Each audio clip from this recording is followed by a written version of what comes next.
नमस्कार, भव्य भारत न्यूज में आप सभी दर्शकों का स्वागत है। बहुत कम लोगों को पता है कि प्लेनेट पर मात्र 3% पानी ही पीने योग्य होता है। 97% जो पानी है वो खारा है। विश्व की जितनी भी सभ्यताएं हैं वो नदियों के किनारे हैं। ऐसा क्यों है? धर्म, दर्शन, सभ्यता के साथ ही ज्ञानी और तपस्वी भी नदी मार्ग को ज्यादा तरजीह देते हैं। आखिर ऐसा क्यों है? इन सभी बातों पर प्रकाश डालने के लिए आज हमारे बीच फिर उपस्थित हैं भारत सरकार के जल शक्ति मंत्रालय के वरिष्ठ राजपत्रित अधिकारी डॉक्टर नरेंद्र शर्मा जी। स्टूडियो में आपका बहुत बहुत स्वागत है शर्मा जी। धन्यवाद पांडे जी। सभी दर्शकों को मेरा सादर प्रणाम। जी जी। और अब हम जानेंगे कि हमारे यहाँ गंगा, जमुना, सरस्वती जी बहुत सारी नदियां हैं जो पवित्र नदियां मानी गई हैं। और आप चूंकि जल शक्ति मंत्रालय के उस विभाग में हैं जो नदियों को देखते हैं, जो नदियों से जुड़ी हुई चीजें हैं, जो नदियों की महत्व को समझते हैं, तो हम शुरू करेंगे जो सबसे पवित्र नदी है गंगा। गंगा का अवतरण ये तो सबको पता है कि भागीरथ से हुई थी और भागीरथ के बाद यहाँ पे है, लेकिन जो गंगा का अस्तित्व है उसका क्या महत्व है, इसको आप हमारे दर्शकों को बताएं। तो सबसे पहले गंगे च यमुने चैव गोदावरी सरस्वती नर्मदे सिंधु कावेरी जलेस्मिन सन्निधम कुरु। हमारे घरों में आज भी जो पुराने बुजुर्ग हैं, नहाते समय वो इस श्लोक का उच्चारण करते हैं। इसका अर्थ ये है कि ये समस्त सप्त पवित्र नदियां मेरे इस पानी में समाहित हों, मेरे पुण्य कर्मों को प्रज्वलित करें और मेरे पाप कर्मों का नाश करें। तो सबसे पहले हम पानी के महत्व पर एक थोड़ा सा प्रकाश डालेंगे, गंगा पर उसके बाद आते हैं। तो आपने बिल्कुल सही जानकारी है आपकी कि धरती पर जो 97% पानी है वो समुद्र के अंदर और खारा है, पीने योग्य नहीं है। और मात्र 3% ही पानी जो है वो पीने योग्य है, पोर्टेबल वाटर जिसे कहते हैं। और उसमें भी जो 2.4% है वो ग्लेशियर्स में पाया जाता है, पर्वतों पर बर्फ के रूप में। और मात्र 0.6% ही नदियों, झीलों, तालाबों आदि में पीने के लिए उपलब्ध है। ये इस बात को साबित करने के लिए बहुत है कि हमारे यहाँ पर भारतीय धर्म, दर्शन, संस्कृति में नदियों का कितना ज्यादा महत्व है। और जैसा पंच महाभूत हैं, पृथ्वी, जल, अग्नि, वायु और आकाश, उसमें एक तत्व जल भी है। तो इसलिए जल के स्रोतों को, तालाबों को, नदियों को, झीलों को हम आदर के साथ देखते हैं। और नदियों को पुण्य सलिला और पतित पावनी कहा गया है और देवी स्वरूप इसको माना गया है। और इसमें मैं एक चीज और ऐड करूंगा कि इस प्लानेट अर्थ पर जो 71% वाटर है जो कि समुद्रों में मिलता है और 29% लैंड है। और हमारे शरीर में भी वाटर का रेशो लगभग कमोबेश इतना ही है।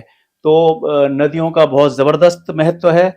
और अब बात करते हैं भारतीय धर्म, संस्कृति, साहित्य और सभ्यता में पानी के महत्व की। तो सब आप अगर एक विश्व के इतिहास पर दृष्टिपात करें तो ये पाएंगे कि संसार की समस्त बड़ी बड़ी सभ्यताएं, बड़ी बड़ी संस्कृतियां, बड़ी बड़ी सिविलाइजेशंस नदियों के किनारे ही पनपी। सिंधु नदी के किनारे सिंधु घाटी की सभ्यता, मिस्र नदी के किनारे मिस्र की सभ्यता, मेसोपोटामिया इराक की सभ्यता, दजला या फरात नदी के किनारे, और चीन की सभ्यता। जो ये चार बड़ी सभ्यताएं हैं, चीन की सभ्यता येलो रिवर के किनारे पर बनी। और भारत में जो, जैसा आपने बताया कि नदियों के किनारे ही हमारे शहर बसते चले गए, जो सांस्कृतिक, व्यापारिक, आर्थिक केंद्र होते थे। और इसके अलावा विभिन्न विद्वानों, मनीषियों, ऋषियों, मुनियों आदि ने उसको अपनी तपस्थली बनाया, उसके किनारे अपने आश्रमों की स्थापना की और कालांतर में फिर वहां पर वो शिक्षा के भी केंद्र बने। तो नदियों का हमारे, ये समझे कि भारतवर्ष अगर एक शरीर है तो नदियां उसकी रक्त वाहिनियां हैं जो कि उसको हर भाग में उसके रक्त पहुंचाती हैं और उसका पूरा पोषण करती हैं। इसका मतलब ये हुआ कि जहां जहां जल स्रोत है हमारे जी नदी के रूप में, उनकी स्वच्छता पर हम लोगों को विशेष ध्यान देना चाहिए।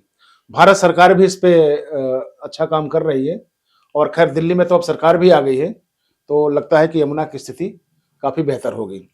अब हम आगे बढ़ते हैं तो पता करते हैं कि जो गंगा का महत्व है उसका क्या है, और जो गंगा में जो चीजें पाई जाती, जो तत्व पाया जाता है, जिसकी वजह से पानी गंगा का खराब नहीं होता, वो अभी आपके रिसर्च में क्या आई है? कुछ इस तरह की चीजें हैं जो आप बता सकें? जी बिल्कुल।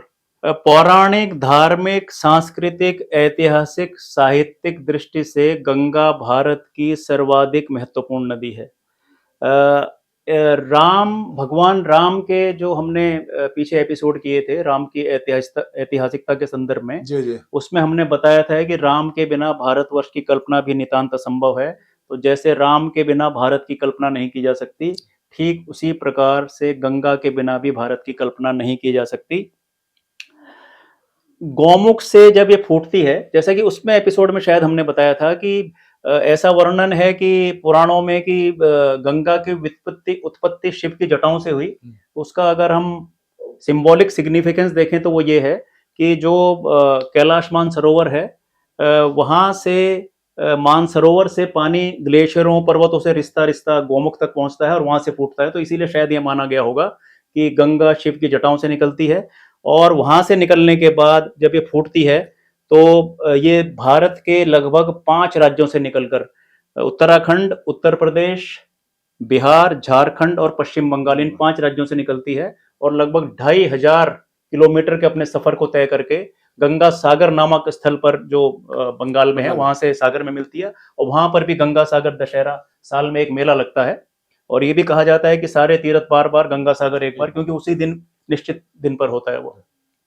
और गंगा के किनारे भारत की लगभग 40% गंगा के मैदानों में निवास करती है। और 10 लाख वर्ग किलोमीटर के एरिया को ये सिंचित करती है।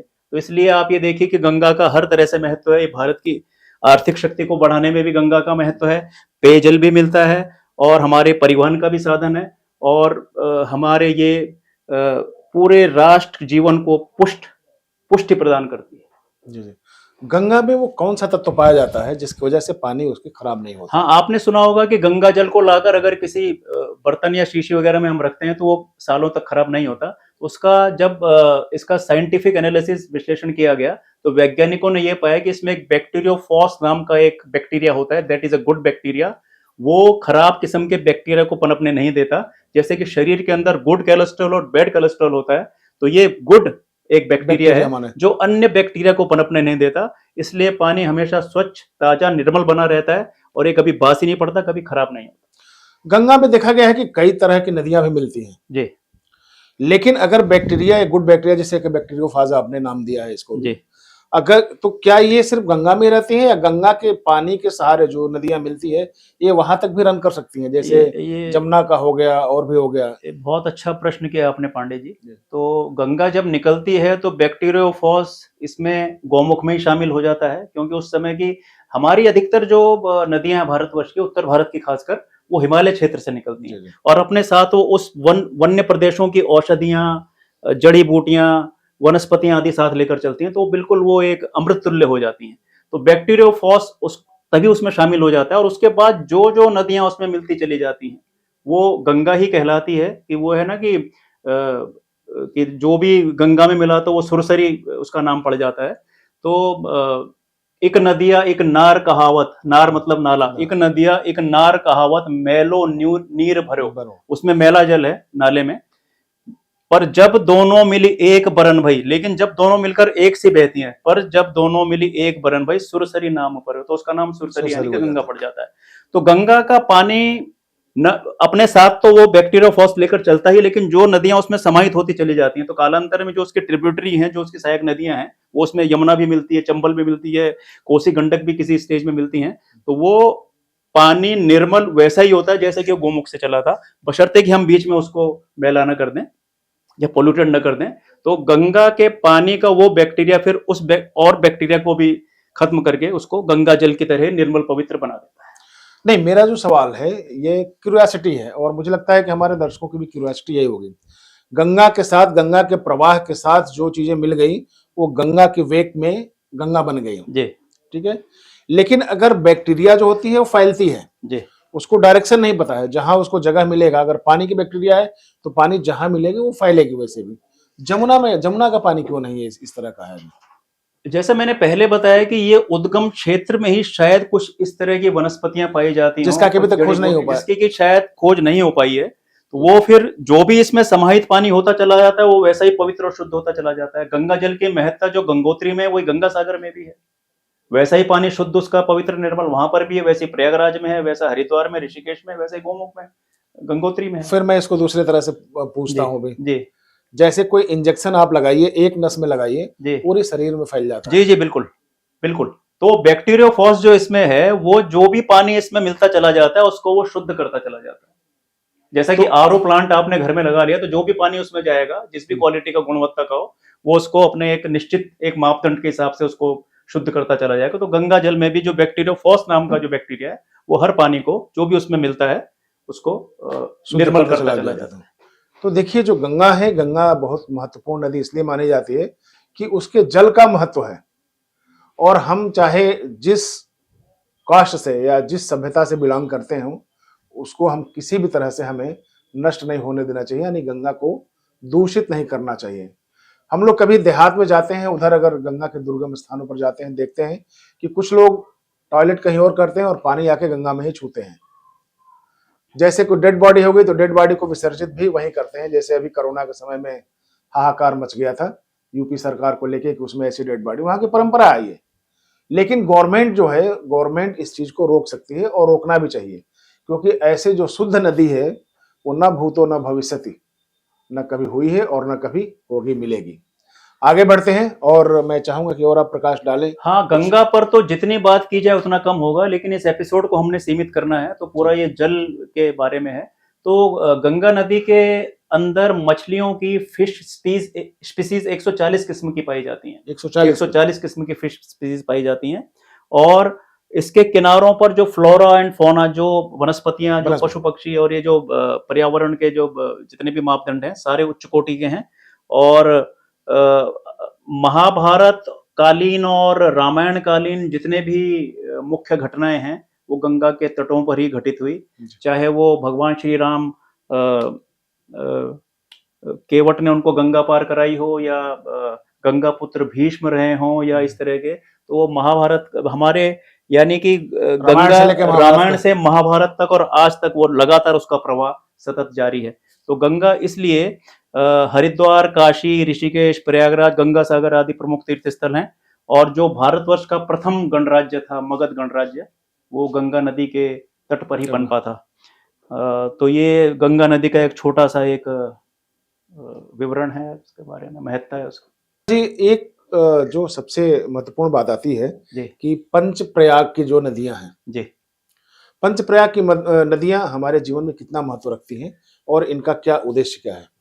जैसा कि मैंने जी पांडे जी से हमने शुरू में बताया कि जो नदियां हैं उनको पुण्य, भारत के संदर्भ में बात कर रहा हूं, कि जो नदियां हैं उनको पुण्य सलिला देवी और माता का स्वरूप प्राप्त है, क्योंकि हमारी जीवन दायिनी है। तो दो नदियां जब आपस में मिलते हैं उस स्थान को प्रयाग कहा जाता है, यानी कि दो नदियों के मिलने के संगम को प्रयाग कहा जाता है। तो जैसा कि मैंने बताया कि अधिकतर उत्तर भारत की जो नदियां वो हिमालय क्षेत्र से निकलती हैं और अपने साथ वनस्पतियां, वन औषधि, जड़ी बूटियां और ये सारी चीजें अपने साथ लेकर चलती है, तो अमृत तुल्य पानी है। लेकिन जब दो नदियों का जल एक साथ मिल जाता है तो वो और उसकी गुणवत्ता में और सुधार हो जाता है, क्योंकि अलग अलग क्षेत्रों की वनस्पतियां लेकर साथ चलती हैं। तो उस स्थान को अत्यंत पवित्र माना गया है। ऐसे 5 प्रयाग जिनको पंच प्रयाग नाम से जाना गया है वो उत्तराखंड के हिमालय क्षेत्र में है। सबसे पहले है विष्णु प्रयाग, जो अलकनंदा और धौली गंगा का संगम स्थल है। उसके बाद है नंद प्रयाग, जो नंदाकिनी और अलकनंदा नदियों का संगम क्षेत्र है। रुद्रप्रयाग में अलकनंदा और मंदाकिनी मिलती हैं। कर्ण प्रयाग में अलकनंदा और पिंडर नदियों का संगम स्थल है। यहाँ पर महारथी कर्ण ने सूर्य देव की उपासना की थी और उन्हीं के नाम से इस जगह का नाम कर्ण प्रयाग पड़ा। और यहाँ पर एक सूर्य देव का मंदिर भी है, पाया जाता है। और एक आखिरी प्रयाग जो है वो देव प्रयाग, जिसमें कि अलकनंदा और भागीरथी नदियों का संगम होता है। और इस क्षेत्र के बारे में एक बड़ी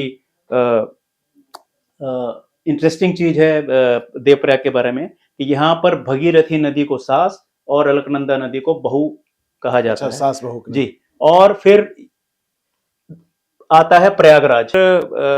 तो प्रयागराज में 3 नदियां मिलती हैं, गंगा, यमुना और सरस्वती। गुप्त रूप से इसमें सरस्वती शामिल हो जाती है।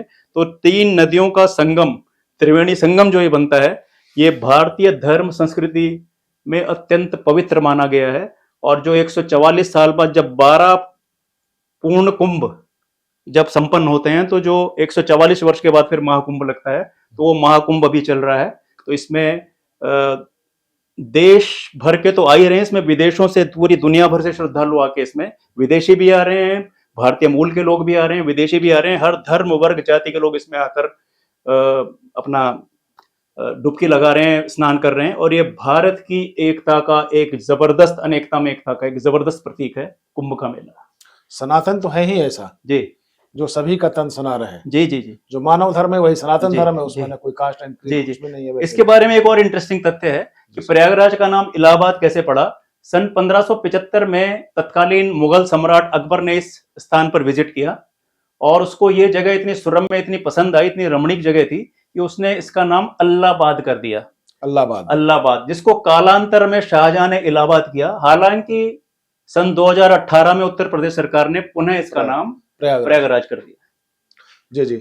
अब हम जानना चाहेंगे कि यमुना, गोदावरी, सरस्वती, नर्मदा, सिंधु नदियों के बारे में छोटे छोटे आप मुझे बताइए। जी जी तो ताकि वीडियो लंबा ना हो पाए। जी जी जी। तो अब चलते हैं गंगा यमुना। तो यमुना की तरफ चलते हैं। तो उद्गम स्थल गढ़वाल हिमालय क्षेत्र का यमुनोत्री ग्लेशियर है और यमुनोत्री के नजदीक ये गर्म पानी का कुंड भी है, जिसका तापमान लगभग 88 डिग्री सेल्सियस है। गर्म पानी का कुंड है और उसमें पकाए हुए आलू और चावल का जो भोग है वो यमुनोत्री के मंदिर में प्रसाद स्वरूप भी चढ़ाया जाता है। ये लगभग 1450 किलोमीटर की यात्रा संपन्न करती है और उत्तराखंड, उत्तर प्रदेश और हरियाणा और दिल्ली से होकर फिर प्रयागराज में जाकर गंगा में समाहित हो जाती है। और त्रिवेणी संगम जो कि गंगा यमुना सरस्वती का वहां वो बनती है। और फिर ये गंगा की सबसे बड़ी सहायक नदी भी है और इसको सूर्य की पुत्री और यम की बहन कहा गया, यम और यमुना। और भारतीय धर्म संस्कृति में यमुना का महत्व इसलिए भी सबसे अधिक है कि ये श्री कृष्ण की लीलाओं का साक्षी बनी है और गोकुल, मथुरा, वृंदावन, गिरिराज जी, ये समस्त जो कृष्ण से संबंधित स्थान है ये यमुना के तट पर ही हैं। और यमुना कृष्ण के जन्म की साक्षी बनी है। जब वसुदेव उनको जन्म के पश्चात मथुरा में कंस के कारागार से ले जा रहे थे, तो यमुना उफान पर थी, वो कृष्ण के चरण स्पर्श करना चाहती थी जो सूप के ऊपर था, और उनके चरण के स्पर्श होते ही वो तुरंत शांत हो गई। और फिर उन्होंने गोकुल में जाकर अपने मित्र नंद के यहाँ, यशोदा के यहाँ उस पुत्र को रखा और फिर उनकी पुत्री को लाकर अपने साथ कारागार में ले आए थे।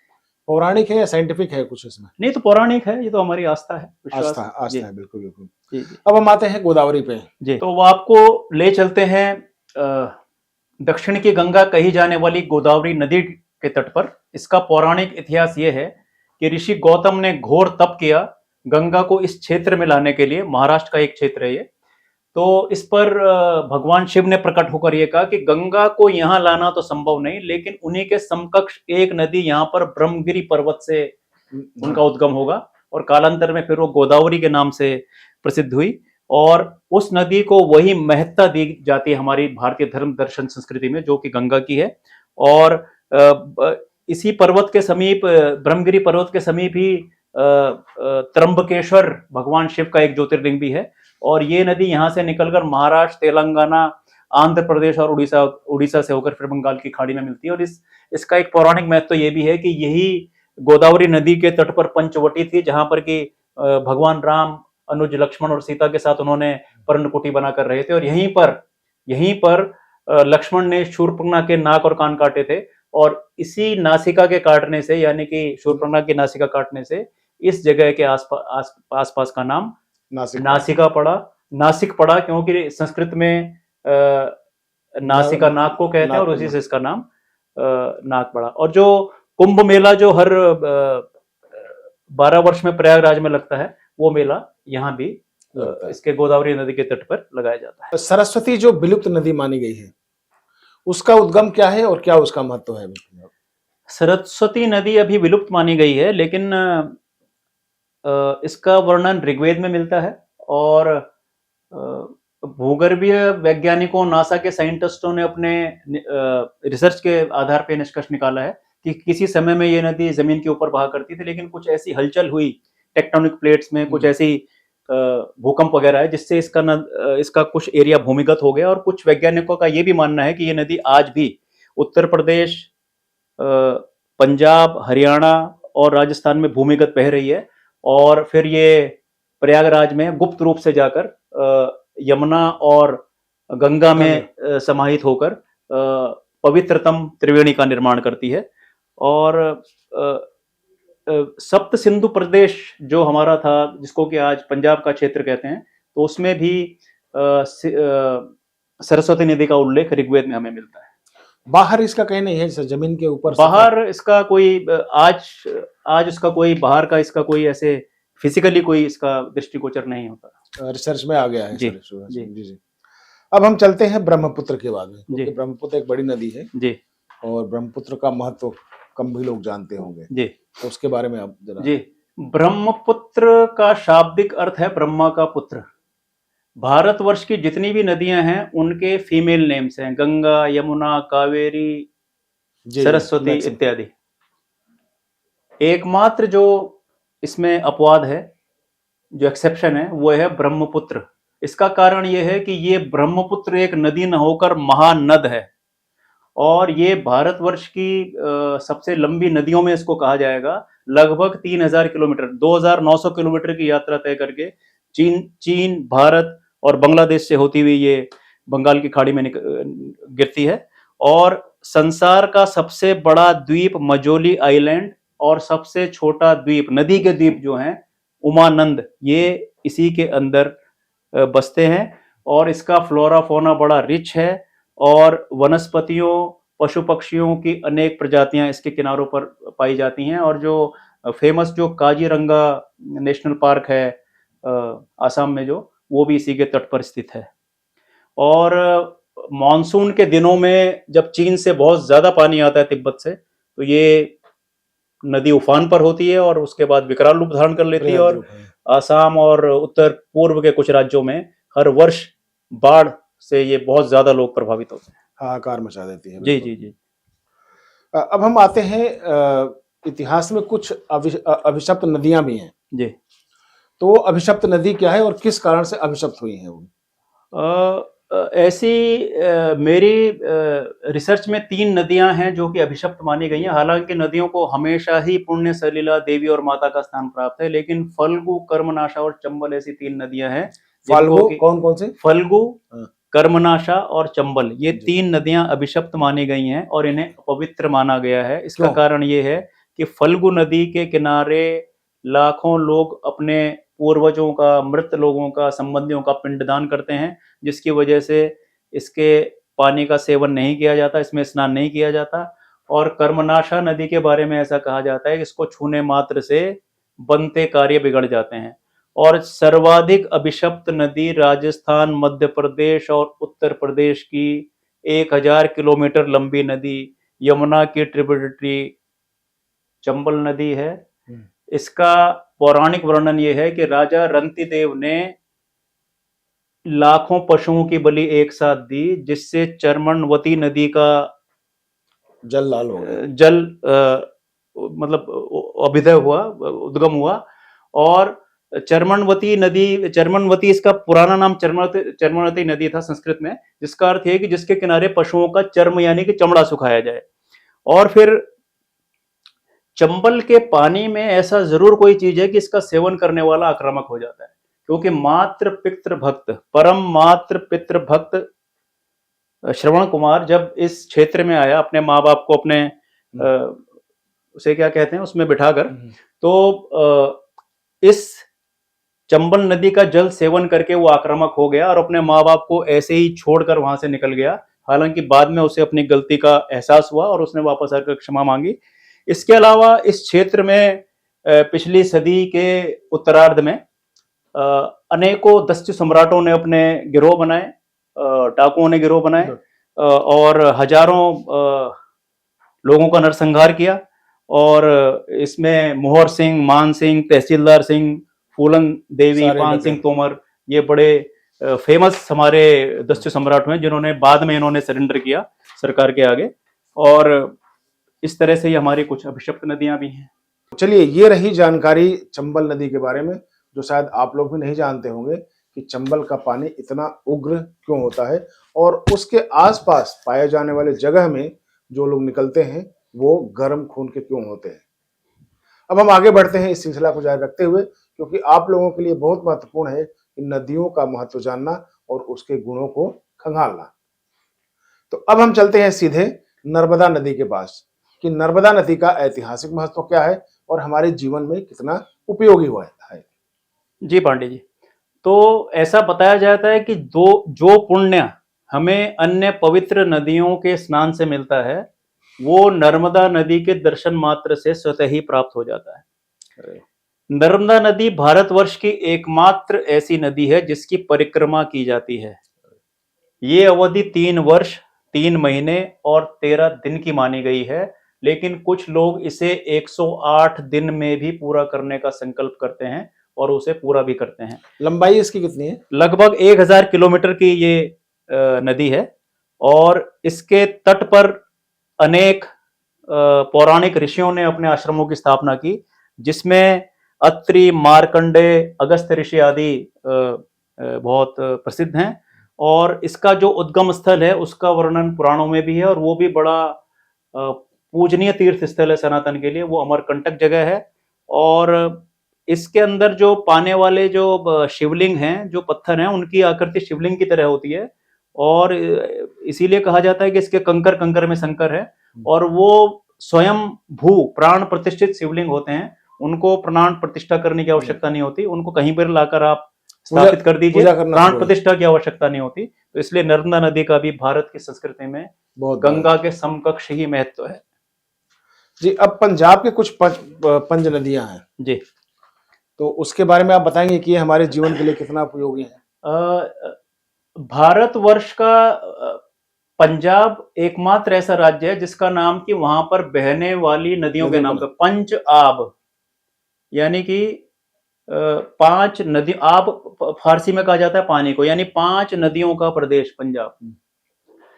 तो पंजाब प्रदेश ऋग्वेद में पंजाब प्रदेश और कुछ जो पाकिस्तान का इलाका है, सिंधु का और इधर का इलाका, तो उसको पहले सप्त सिंधु प्रदेश कहा जाता था।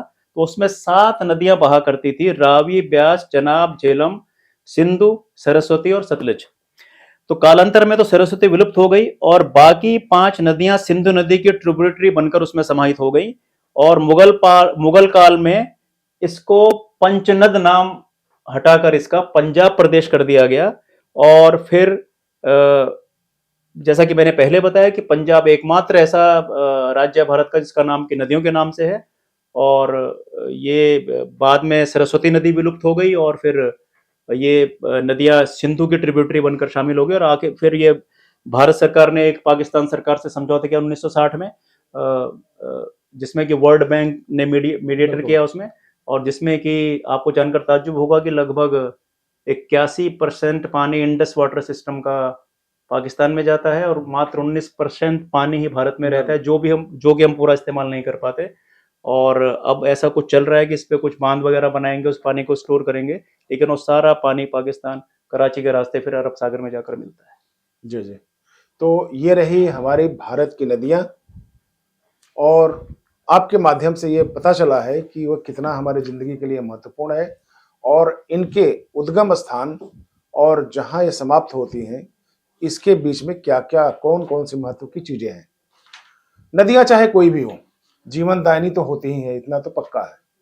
हमें इन नदियों को स्वच्छ रखना चाहिए, साफ रखना चाहिए और एक पूजनीय तरीके से इनका सम्मान करना चाहिए, तभी ये हमें फलदायी होंगी हमारे लिए। वैसे भी क्योंकि प्रकृति का एक नियम है कि आप जिस तरह से देंगे उतना ही पाएंगे।